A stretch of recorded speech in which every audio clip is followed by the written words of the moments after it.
Welcome on NJ.com readers and listeners as we have kind of an emergency video chat here with Steve Politi, our sports columnist. Big news broke at Rutgers yesterday, obviously, as we've been talking about and hearing about.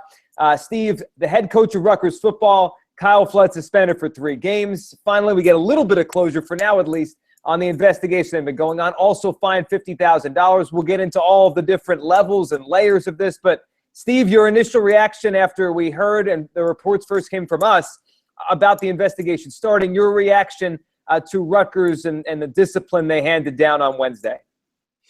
You know, I mean, I think my first reaction was I was just very surprised at, how serious what happened here was. I mean, we knew that obviously we could see that there was a rule that was violated, the policy that was broken with the contact between Coach Flood and the professor.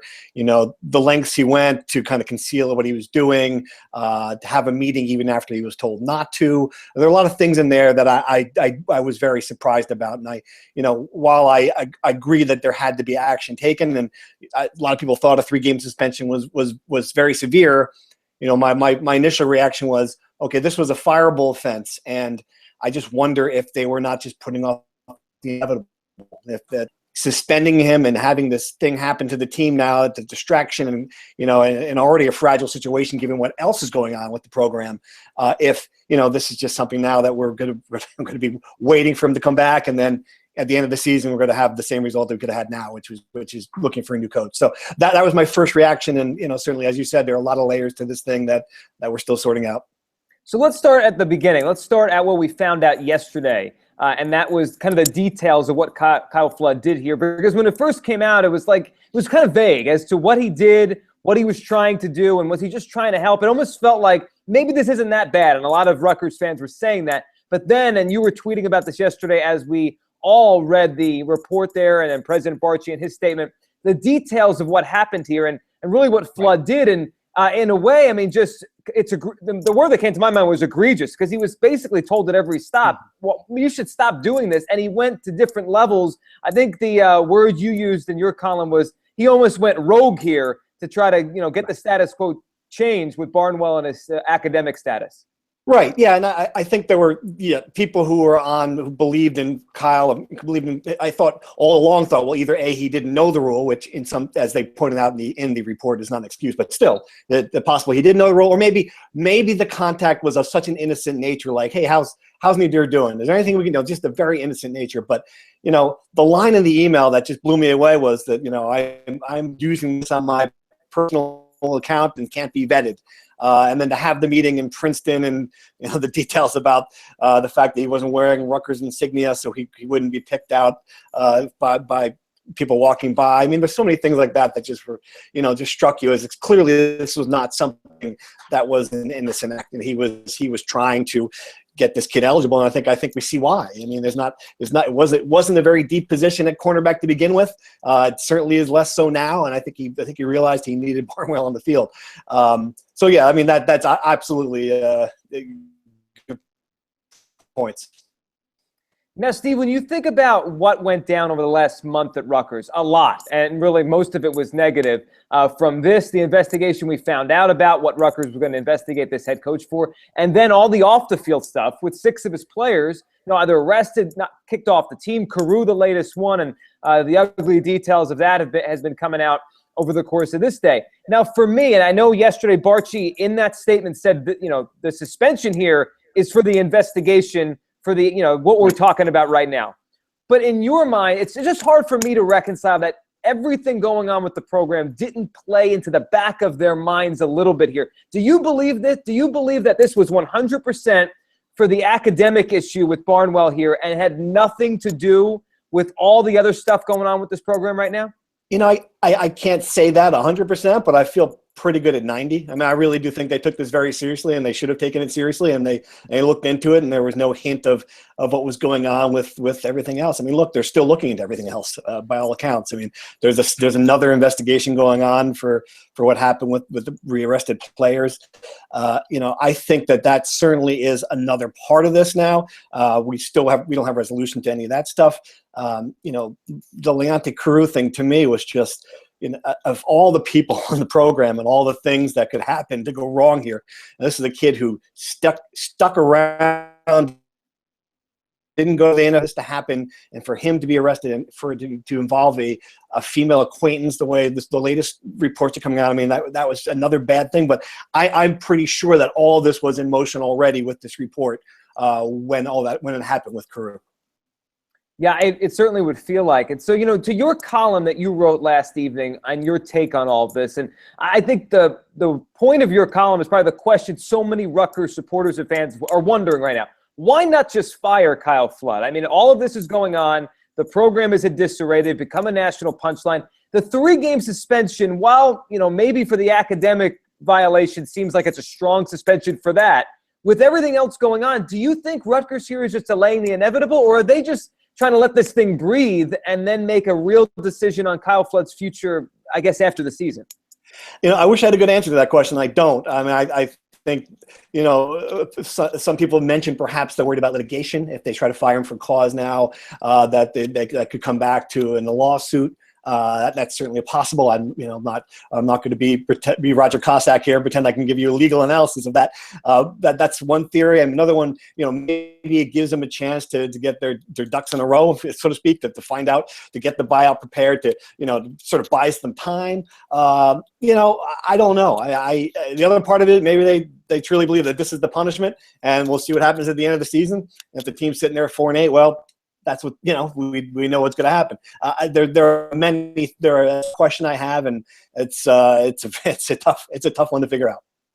It certainly is. I mean, I think there's a perception right now that Flood has lost control of this program. I mean, he certainly lost control of himself, at least for one instance here when he crossed the line and he committed a violation against school policy.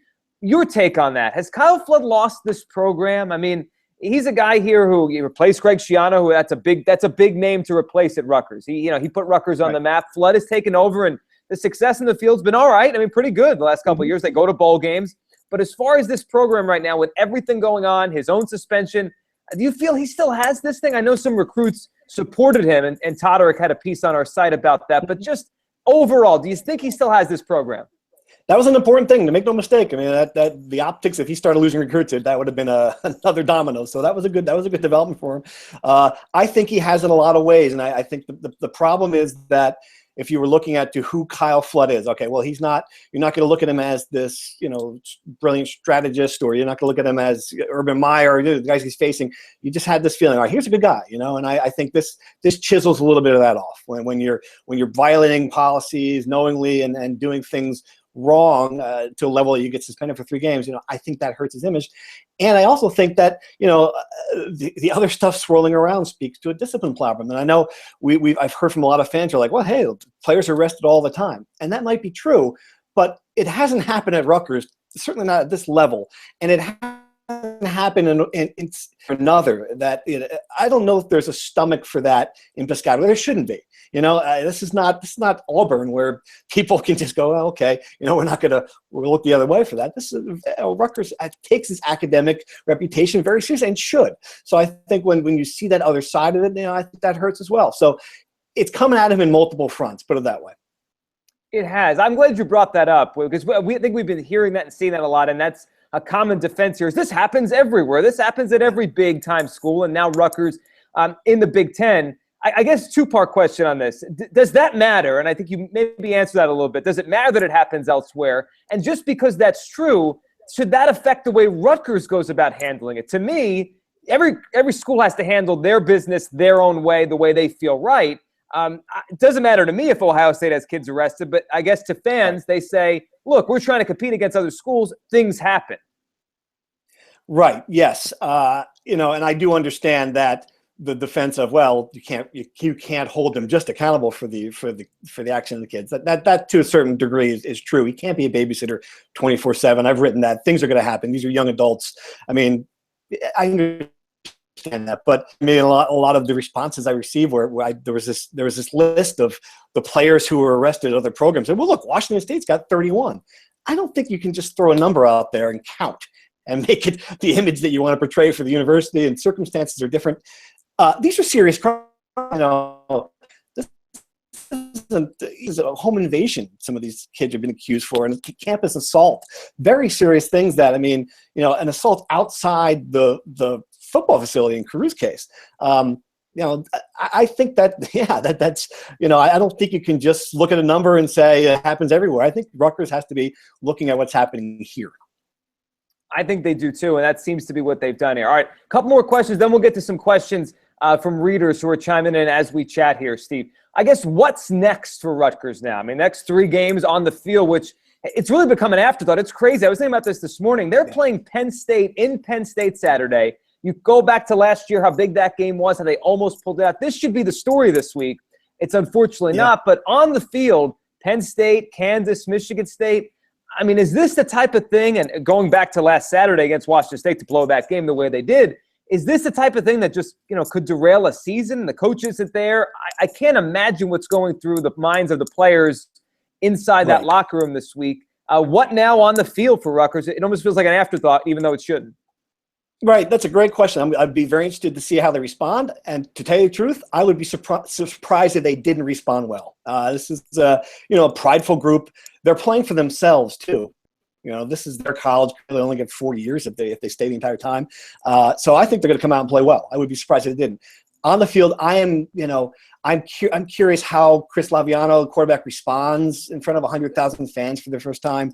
I think losing Carew is a significant blow. He is a NFL receiver of the likes they can't replace. I think not having Darius Hamilton has been a terrible thing for this defense because they, as you saw against Washington State, they haven't gotten pressure on the quarterback, and that really affects a lot of things here. I think they'll be able to get. I don't think Penn State can block anybody, so I think they'll be able to get pressure on Hackenberg.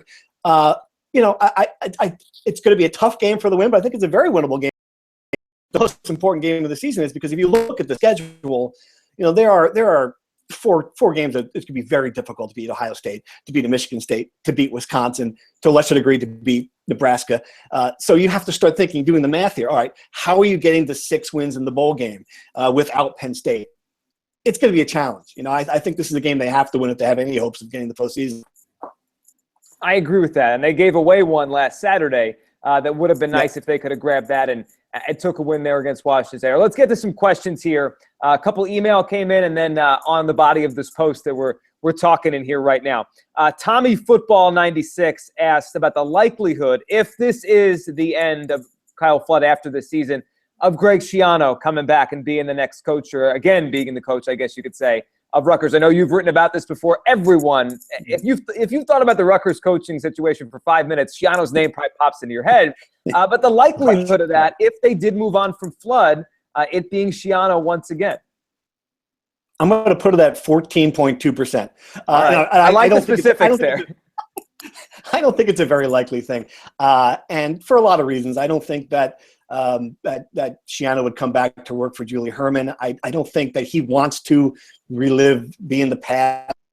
And again, if that in a lot of ways he's hopeful he can get an NFL job. I think that was his first priority. But judging by what I've read in different interviews that he's given since he left the Buccaneers, since he was fired, and I also think that there's going to be a lot of job openings, and I don't know what nationally in terms of opportunities. And people might disagree. I think given how he rebuilt Rutgers and having a couple of years in the NFL and having some credibility as an NFL guy, he's on his ESPN now doing players know he's successfully placed players in the NFL, so that's important for recruits.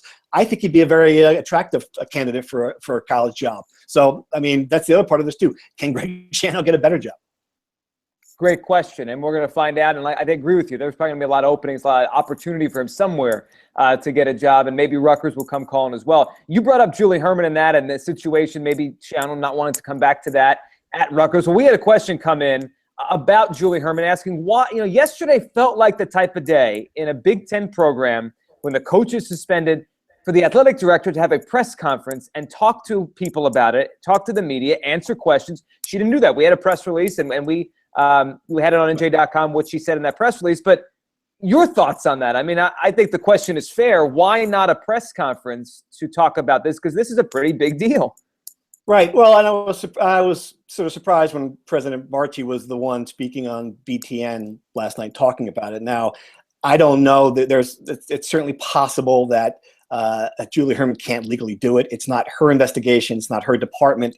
So there's an aspect of that the fact that it's coming from another area, that there could be some restrictions there. I will say this, though, there certainly has not been a lot of instances where Julie Hermann has been allowed to or has willingly stood reporters and cameras and microphones. It's something she has not. I actually think she's getting better at it, but it's something she still has not done. And I don't know if that's her reluctance to do it or if that's somewhere at university to do it. I really don't know. But you're right. In most situations like this, you would expect when a coach is disciplined that the athletic director would be front and center. All right, last one for you, Steve. From your understanding, and there's been a little confusion on this, I'm pretty sure we had the details of it, whether it was Keith or Dan. We had the details in one of our news reports on this. But from your understanding, what can Kyle Flood do over the next 3 weeks? He obviously will not be out there on Saturday night, won't be out on the sidelines during the games. But is he completely cut off? Can he coach during the week in practice? What can Kyle Flood do? That's what some of our listeners want to know. That's a great question. And when we were working on that one, we went up to lunch. I don't have the answer. I don't, I have to think that if you're going to let, someone else coach during the game, you have to let that person coach during the week as well. So will he be a present in the practice field? If he's still out in the building, I imagine he will be. Can he recruit? Can he go off campus? I mean, I'm still looking for the answer to this one too. It's a very strange situation. And to be honest with you, I think it would have made more sense to have a clean break and the separation, but that's the way they're doing it. So it'll be is he going to be allowed to give the pep talk? Is he going to be allowed to travel to the game? I don't know. Any chance we see Groucho Marx, Bobby Valentine glasses and mustache and Flood on the sideline Saturday night? That would be something. I mean, if you're really to disguise himself when he goes out in Princeton, all he has to do is not wear Rutgers stuff. So maybe if he just shows up in plain clothes, they won't notice. We'll never know, and he'll be out there coaching on Saturday night. Steve, thanks so much for giving us a few minutes here. Really enjoying the coverage, and of course, anything you put up, we'll be reading and talking about on NJ.com. Thanks, Steve. Good talking to you. Thanks for listening, everyone.